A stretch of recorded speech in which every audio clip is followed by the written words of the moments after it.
Hello friends, स्वागत है आपका अपने यूट्यूब चैनल पर। तो फ्रेंड्स, आज मैं आपके लिए एक प्रेरक कहानी लेकर आई हूँ कि जो लोग दूसरों के सुख के बारे में सोचते हैं उनकी मदद भगवान भी करते हैं। उम्मीद करती हूँ फ्रेंड्स आपको ये कहानी पसंद आएगी, तो प्लीज़ वीडियो को लास्ट तक ज़रूर देखिए।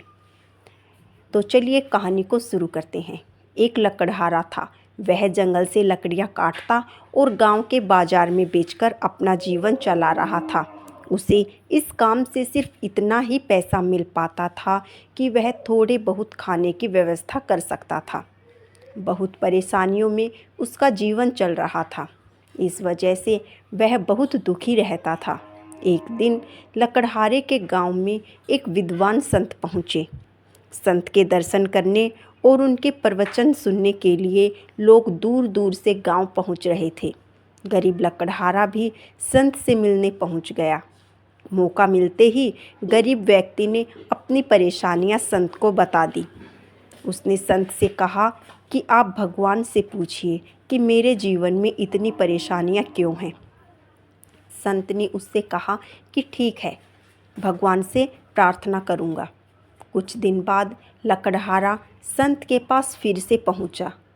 संत ने उससे कहा कि भाई, तुम्हारी किस्मत में सिर्फ 5 बोरी अनाज ही है, इसलिए भगवान तुम्हें थोड़ा थोड़ा अन्न दे रहा है ताकि तुम्हें जीवन भर खाना मिलता रहे।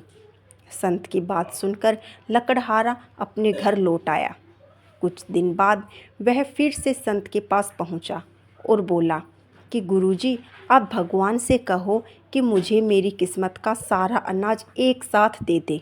कम से कम एक दिन मैं भरपेट भोजन करना चाहता हूँ।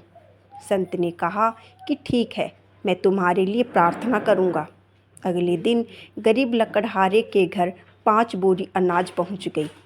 उसने सोचा कि संत ने मेरे लिए प्रार्थना की है, इसलिए भगवान ने मुझे इतना अनाज दे दिया है।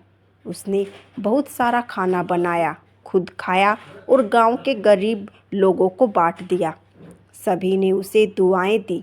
अगले दिन उसके घर फिर से 5 बोरी अनाज आ गया। उसने फिर ऐसा ही किया, खुद खाया और दूसरों को खाना खिला दिया। काफ़ी दिनों तक ऐसा ही चलता रहा। फिर एक दिन वह संत के पास पहुंचा और पूरी बात बता दी। संत ने उससे कहा कि भाई, तुमने अपनी किस्मत का अनाज दूसरों को खिला दिया, तो तुम्हारे इस नेक काम से भगवान बहुत प्रसन्न है। इसलिए वे तुम्हें अन्य ज़रूरतमंद लोगों की किस्मत का अनाज भी दे रहे हैं ताकि तुम उन्हें भरपेट भोजन करा सको। संत की बात गरीब व्यक्ति को समझ आ गई। इसके बाद उसने दूसरों को खाना खिलाने का सिलसिला जारी रखा।